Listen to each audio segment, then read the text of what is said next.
Hi everyone, so we're going to go through lesson 1 of anthropomorphism. So anthropomorphism is the mixing of characteristics between humans and animals. So I've done a couple of examples here using all different media. The first one is not finished just yet, but I'm going to do a zebra in like messy paints look, and he's going to be wearing a Manchester United shirt, best team in the world. So that's going to be using acrylic paint. The second one that I've done is, this was one of my students posed for this one, as you can see. I've just done the shoulders there, but I've done a hyena's head, just having a little laugh, and then obviously he's sat there in his school uniform. And then another one here, I've used a leopard's head for this one, sorry, a cheetah's head for this one. This was a photo of a cheetah that I took a while ago. I love it. You know, it's got really evil eyes and an evil little smile. And then I put him in James Bond's outfit from the film Spectre, and I've used a watercolour in the background just to kind of push that pencil out that little bit more.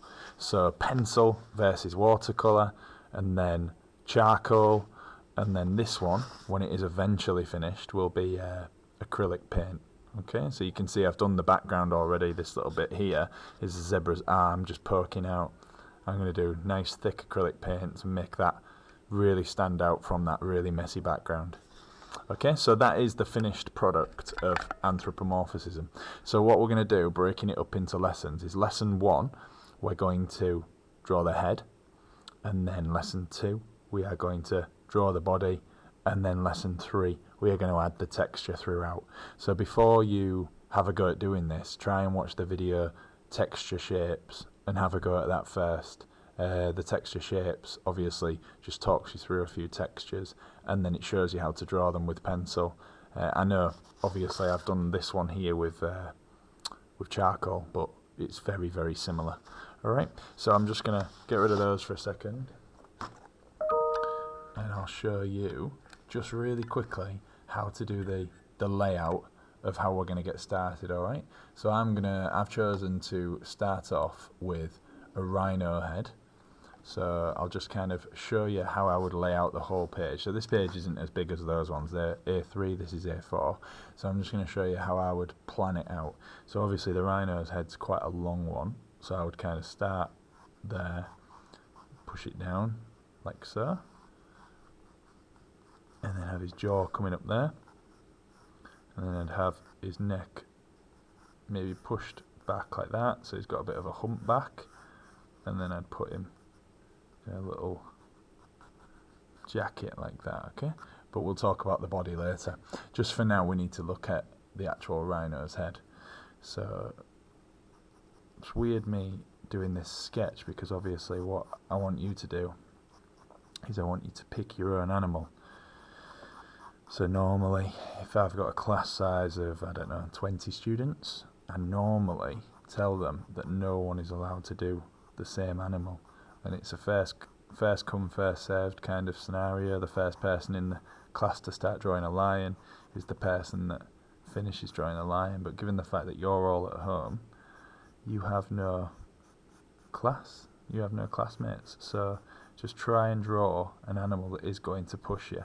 Please don't choose a very cartoony picture of an animal that you found online and you think, oh, I can draw this in 3 minutes, because the end product's not going to be as impressive as if you chose an animal that you think that you could really add those textures to. Like a rhino isn't really going to push you apart from your shading skills, whereas the ones that are going to push you are the ones with the mad textures. Like I did a cheetah, that took me forever, because as you can imagine, cheetah's fur is very difficult to do. You could do a fish with the fish scales. That would be really tricky to do as well. Okay, so all I'm doing here is I'm just adding some slight details to the rhinoceros, and you can see that all I'm doing is I'm just breaking up the different areas. I'm just showing you, if I was to take pretty much any picture, I would look at it in chunks. So you can see now this shape I've kind of started cutting in. So can you see how that was my first original shape there? And then I've just kind of gone with the line to some degree, but then when I've got to a certain area I've stopped and I've gone up, because obviously the horn goes out of that shape. The horn, the ears, the eyes, they're not the rough outline, they come afterwards, okay? So from the mouth, I'm just going to chuck his nostril in there. Rhinoceroses have like big chunky nostrils, so I'm just going to add a little bit of shade in there, just so that we can kind of see where that depth is going to come from later when I start adding all the detail with my pencil, sorry.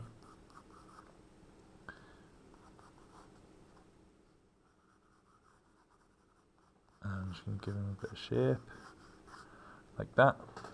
And if we imagine a rhinoceros and a human coming together, I imagine him with big, bulky arms, so kind of like a bouncer in a nightclub, or like a big chunky rugby player. So I'm going to add him, his arm there, and then that hand obviously coming over. I don't actually know what a rhino's hooves look like, so I'm just going to add fingers.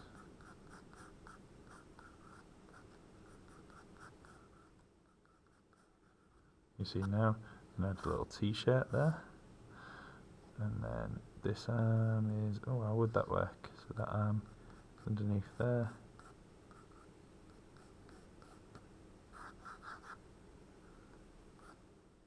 And that would be going off the page, and then his body would be coming down there. And then you can add little details if you wanted to. Add some text to the shirt.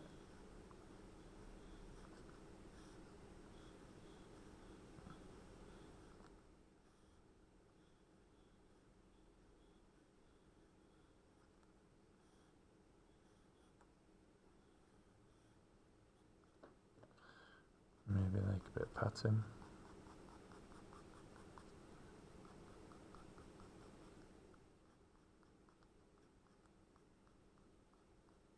These are obviously tiny little details that just really quickly help you push yourself. So what I would suggest, given the fact that this is a full lesson, I would suggest that you sketched out 2 or 3, see which one you like the most, and then we go from there. Obviously you could even do different positions, so I'm just quickly turning the page, because if you want to pause the video at any point you can and see what I've previously done. I've got one here of a rhino in a different position. So this rhino here has got the horn going forward.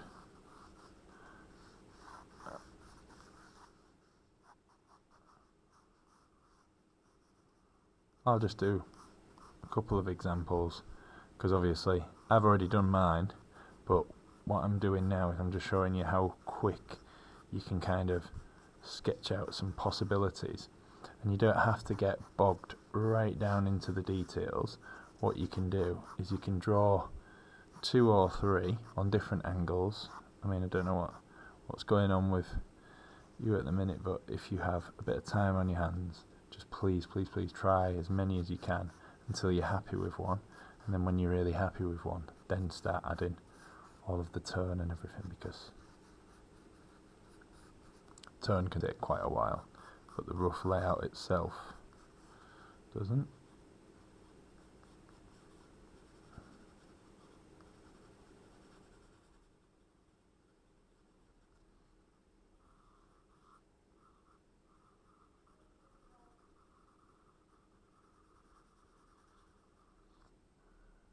Okie dokie, so there, where would the nostrils be? Just there. Try and keep that symmetrical line. I'm saying that like you're going to be copying my picture, but I would hope at this point you've all kind of watched it a little bit, and then whilst I'm drawing, you're actually looking for images yourself. So you can look for a gorilla, or a baboon, or a mandrill, or an eagle, something that you think that you would like to draw. It might be an animal that you like, it might be an animal that you've seen, might be an animal that means something to you, so you could draw like maybe a dog, if you've got a dog in the family.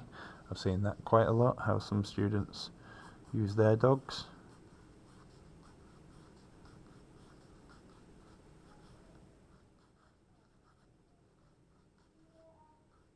So this is obviously a very, very rough drawing. This is taking me somewhere around 4 minutes.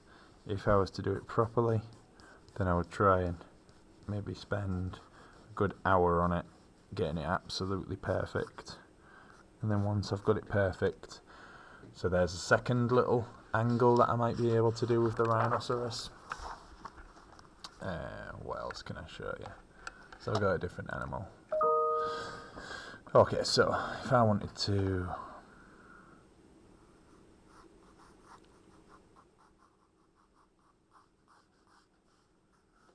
think about the body that you're going to use as well, because obviously at this point you might be thinking, well, it's quite boring if Stromae is just putting head and shoulders in there.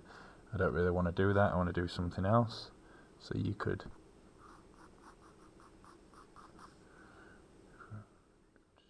hopefully at this point you can tell which animal I'm doing.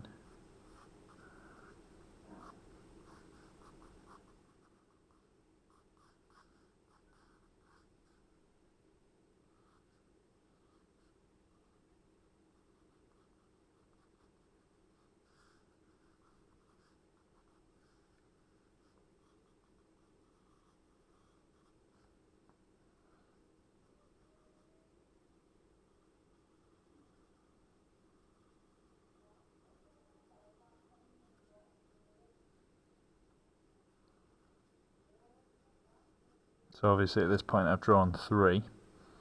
What I'm going to do now is I'm going to look back, well not now when I finish this rough sketch, I'm going to look back at the 3 and I'm going to see which one do I think is going to look the best when I start putting all the textures in there.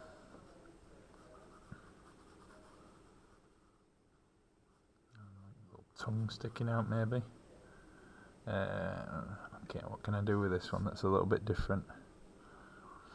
I'll tell you what, I'll put him in a polo neck. Not a polo neck, turtleneck, whatever you call this. And a jacket as well, jacket with a spike. And then I'll have his hand come in here. So I think I'll do this one with a bit of a paw. I don't quite know what a bear's paw looks like, but I'll Google that and I'll come back to you. And then I think I'll have a bit of bamboo coming from his hand, maybe.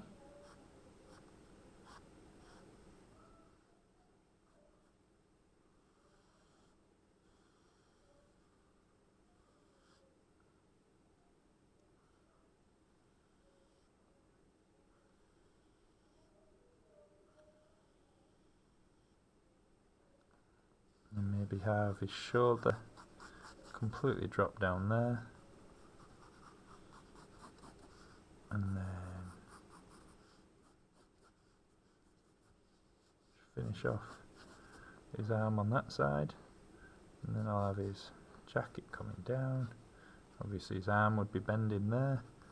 Match his shoulders up on both sides. It's really important that you get that right. And then I'll put the same collar in behind.